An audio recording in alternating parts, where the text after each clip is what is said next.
What's up, TFC family? Welcome back to TFC on the road, 5 days. That's all that separated Toronto FC from the European window closing, and 5 days that forced the club to show its hand. Welcome to your Toronto FC update from January 29th to February 3rd, 2026. And the headline is simple: Toronto's biggest striker target is still not done. But the preseason performances, those are trending in the right direction. Let's get into it. Number 1, the Sargent countdown: leverage, patience, and the cold reality. When we last checked in, the story was already loud. Josh Sargent was Toronto's marquee striker pursuit, and Norwich City FC was holding firm on price. Toronto played the long game.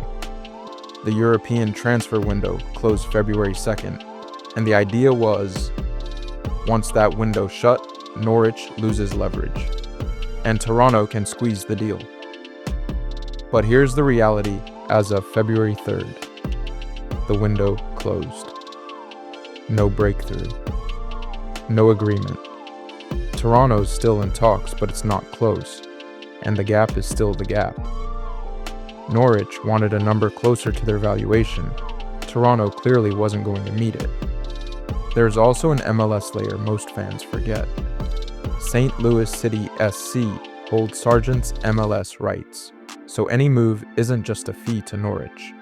It also requires compensation on the MLS side. So where does this leave the saga? The MLS primary window runs to March 26th, which means Toronto technically has time. But the season doesn't wait. You can negotiate until late March, sure. But if you want a striker to actually start fast, you need that striker in the building now, not after the first month is gone. So Toronto has a decision to make: keep pressing but with a firm ceiling, or pivot to Plan B quickly enough that Plan B isn't panic buying. Number 2, meanwhile, the football part. Toronto delivers a real preseason statement. While the striker drama dominated the headlines, Toronto FC actually put a serious preseason result on the board. On January 31st, Toronto FC beat Jeonbuk Hyundai Motors FC 2-0 in Marbella. And this matters because Jeonbuk isn't a warm-up opponent. That's a top-level club with real quality. Toronto didn't just survive it, they handled it. The goals came from Georgi Mihailovic, Richie Laryea. That's exactly what preseason is supposed to look like: guys who matter in 2026, making plays that matter right now. And beyond the scoreline, the bigger takeaway is structure. Under Fraser, Toronto is trying to become hard to break down and dangerous in moments. Not chaotic, not stretched, not chasing games every week. That's identity. Number 3, the backbone is forming, and one signing changes the entire tone.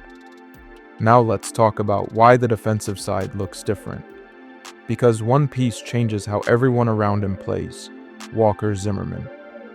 This is exactly why Toronto brought him in: leadership, organization, accountability. Preseason is when you see it first: the talking, the pointing, the positioning, the standards. And if Toronto's defense is more stable in 2026, it changes everything. Fewer panic moments, fewer soft goals, more games where one goal can win it. But here's the catch: that only works if Toronto can actually score enough to make those tight games count. Number 4, the roster reality. Good foundation isn't the same as complete. Here's where we keep it real. Toronto's roster isn't finished. They've got pieces. They've got a core. They've got a clearer system. But at striker, the current group doesn't scream 15-goal guy. And Toronto can't go into 2026 hoping goals just appear.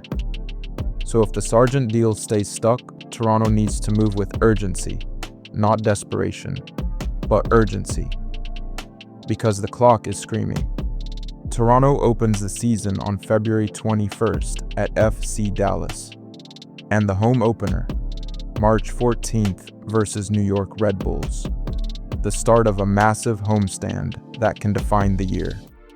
Number 5, one more wrinkle for opening day. Dallas just changed at goalkeeper. Quick note that matters for February 21st. FC Dallas transferred their starting keeper Martin Pius to AFC Ajax. That doesn't mean easy win. MLS road games don't work like that.